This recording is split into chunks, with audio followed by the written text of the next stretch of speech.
आपका हमारी एक और नई वीडियो में। हमारी एक चेन चल रही है और मैं उसी को पूरा करूँगा। पहले द फ्रेंच रेवोल्यूशन, कैसे नेशनलिज्म बड़ा होता है, उद्भव होता है उसका, इसके बारे में। यूरोप जो आज हमें दिखता है वैसा था नहीं पहले। अलग अलग छोटी छोटी स्टेट्स थी वहाँ पर, छोटे छोटे राज जैसे चल रहे थे अपने यहाँ, जैसे 16 महाजनपद थे, उसी तरीके से वहाँ पे भी छोटे छोटे राज्य थे। और किस प्रकार से बड़ी बड़ी कंट्रीज़ बनी वहाँ पर, फ्रांस बना, पर्शिया का वो जर्मनी बना, ऑस्ट्रिया बना, ये सब हम इसके अंदर पढ़ेंगे। तो the making of nationalism in Europe, Europe के अंदर राष्ट्रवाद का कैसे उदय होता है, ध्यान दीजिएगा। इससे पहले मैं पढ़ा चुका हूँ, नेपोलियनिक कोड भी पढ़ा दिया मैंने, नेपोलियन के बारे में भी बता दिया, और भी बहुत सारी चीज़ें आएंगी। किस तरीके से पूरा चैप्टर अपन कंप्लीट करेंगे, है ना। चलो शुरू करते हैं। No nation states were in Europe because of not common identity and culture. देखो भी, किसी भी देश में जब देश होता है तो देश की जब बात आती है, देश कैसे माना जाएगा, तो देश माना जाता है वहाँ के कल्चर और वहाँ की पहचान के अनुसार।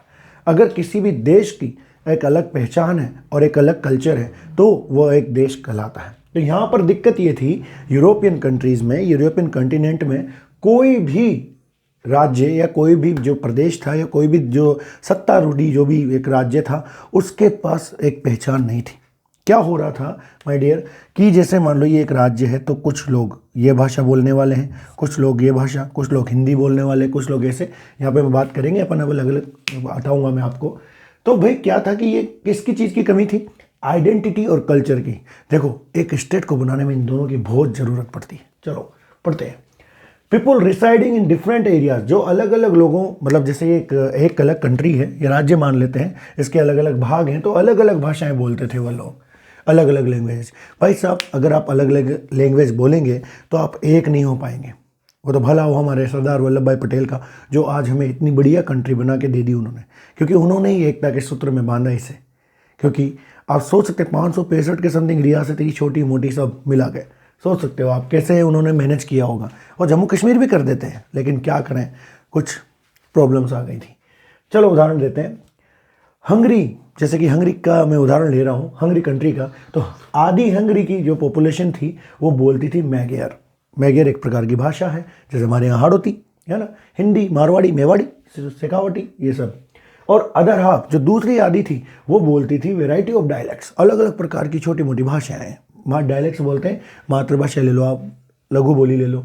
और गैलिसिया नामक एक जगह पर लोग बाग सारे पोलिश बोलते थे। पोलिश यानी पोलैंड की भाषा, अलग प्रकार की भाषा होती है, अलग अलग प्रकार की भाषा होती है। भाषाओं को बोल के कैसे बताया जाए, अपन हाड़ौती, हिंदी, मारवाड़ी सब बोलते हैं। अब यहाँ पर भी क्या था, अलग अलग क्लासेस भी थी। भाई देखो मेरी बात सुनो, आइडेंटिटी कल्चर ठीक है, भाषाएं अलग अलग ठीक है, लेकिन यहाँ पर तो भेदभाव था बहुत भयंकर तरीके से। क्लासेस में बटा हुआ था, ऊंच नीच और third class, first class, second class, ऐसे। तो उदाहरण देते हैं, एरिस्टोक्रेसी यानी कुलीन वर्ग, पीजेंट्री किसान वर्ग, और मिडिल क्लास। देखो मेरे बच्चों और वीडियो देखने वालों, कोई भी क्रांति आती है ना तो देखो, अमीरों के फर्क नहीं पड़ता, उनके पास बहुत पैसा है। गरीबों के फर्क नहीं पड़ता, क्योंकि उन्हें पता है कि कर क्या लेंगे। फर्क पड़ता है मिडिल क्लास के, और जब मिडिल क्लास के फर्क पड़ता है माय डियर, तो क्रांति आती है। हमारे भारत में भी यही हुआ था। जैसे ही न्यू इमरजेंस हुआ था हमारे भारत के अंदर मिडिल क्लास का, तो अंग्रेजों का इतिहास पढ़ते हैं। अंग्रेजों का इतिहास पढ़ के पता करते हैं, अरे अंग्रेज तो साले खुद डेमोक्रेसी का मजा ले रहे हैं और हमें डेमोक्रेसी नहीं दे रहे। तो इस पर फिर विरोध होता है स्टार्ट। तो मिडिल क्लास, जब कभी भी मिडिल क्लास की किसी भी कंट्री में एंट्री हुई है, वो देश बहुत ही जल्दी डेमोक्रेसी पर आ गया है। चलो तो पढ़ते हैं। Aristocracy, the land owning class थी ये, मतलब इनके पास फुल जमीनें थी, फुल जमीनें, जमींदार लोग हैं। ये क्या बोलते थे, फ्रेंच भाषा बोलते थे। क्यों भाई, फ्रेंच भाषा एक अच्छी भाषा मानी जाती थी उस जमाने में। और ये बंधे हुए रहते थे, मतलब ये कनेक्टेड किससे रहते थे, मेरी जॉब, मेरी जेस से। जैसे मान लो मैं बता दूं आपको, ऑस्ट्रिया के राजा फ्रांस की राजकुमारी से शादी कर लेंगे, ये बन गए हैं ऐसे, इस प्रकार से। ये मैंने एक उदाहरण दिया है, आप रियलिटी मत मान लेना, लेकिन ऐसे ही होता था। अब न्यूमेरिकली यानी संख्या में ये लोग ना माय डियर बहुत छोटे थे। यानी एरिस्टोक्रेसी, मैं बताऊं आपको, इसको एक साधारण उदाहरण से समझेंगे हम। हमारे भारत में अंग्रेजों ने राज किया, लेकिन अंग्रेजों की संख्या कितनी थी माय डियर, बहुत ही कम। लेकिन उनके लिए हमारे भारतीय लोगों ने ही सेना के रूप में काम किया। अगर भारतीय लोग सेना में भर्ती नहीं होते तो वो हमारे ऊपर राज नहीं कर पाते। इस चीज़ को हम बहुत देर बाद समझे। जैसे मंगल पांडे खुद ब्रिटिश फोर्स में थे, सेना में बहुत सारे, वो तो उन्हें समय रहते उन्हें याद पड़ गया कि ये गलत जगह हूँ मैं। फिर बात करते हैं हम सेकंड क्लास की। जो सेकंड क्लास, यहाँ पर सेकंड क्लास है, बट ऐसे सेकंड क्लास नहीं, सबसे लोवेस्ट माने जाते थे ये पीजेंट्री बेचारे, किसान लोग। ये जो होते थे ये पॉपुलेशन में, यानी मेजोरिटी होती थी इनकी, सबसे ज़्यादा पॉपुलेशन किसकी? किसानों की, है ना। अब आती है मिडिल क्लास, जो अभी अभी आई है, जिन्होंने अभी अभी पढ़ना लिखना सीखा है, नए नए कल्चर को समझा है। न्यू सोशल क्लास इमर्ज हुई। किसके साथ हुई भैया?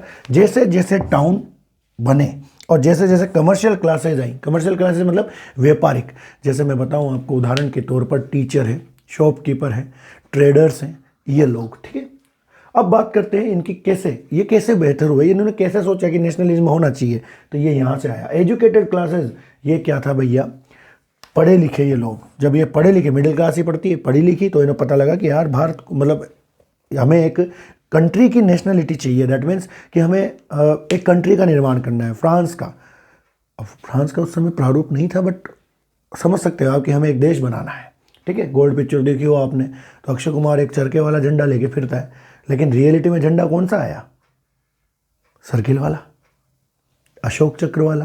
तो समझिए इस चीज़ को, उस समय प्रारूप था। इनका भी यही था कि भाई हमें क्या करना है, हम एजुकेटेड हुए, हम लोग मिडिल क्लास से बिलोंग करते हैं और हम चाहते हैं कि अब हमारा देश एक रूप लाए, एक देश हो हमारा। तो फ्रांस इस तरीके से आगे बढ़ेगा। और भी यूरोपियन कंट्रीज़ में हम लोग पढ़ेंगे नेशनलिज्म कैसे बढ़ता है, क्योंकि ऐसे तो भैया आप लोग समझ ही जाएंगे कि अभी हमारे भारत को ही लें तो भारतीय सब कॉन्टिनेंट जो है, यानी उपमहाद्वीप है, से बहुत सारे 7-8 देश अलग होकर बने हैं। आप भी समझ सकते हैं किस तरीके से अलग होंगे, कैसे अलग किए गए, ये भी पता है आपको। वो तो एक तीसरा बंदर, आप समझ सकते हैं, बंदर ने मज़े ले लिए 2 जनों की लड़ाई में। तो चलो ख़त्म करते हैं आज की इस वीडियो को यहीं पर ही। आशा करता हूँ वीडियो समझ में आई होगी। आगे भी ऐसी बहुत सारी वीडियोज़ आएंगी, क्योंकि मैं तो पूरा ही बनाऊँगा। अब बहुत टाइम है, गर्मी की छुट्टियों में इस बार अपन यही करेंगे, फुल वीडियोज़ बनाएंगे। और कोशिश करूँगा कि एक दो दिन में वीडियोज़ डालूँ। और पसंद आई हो तो लाइक करें, नहीं आई हो तो डिसलाइक करें, कमेंट करें, बताएं किस तरीके की वीडियो है, कोई इम्प्रूवमेंट हो तो वो बताएं। जय हिंद, जय भारत।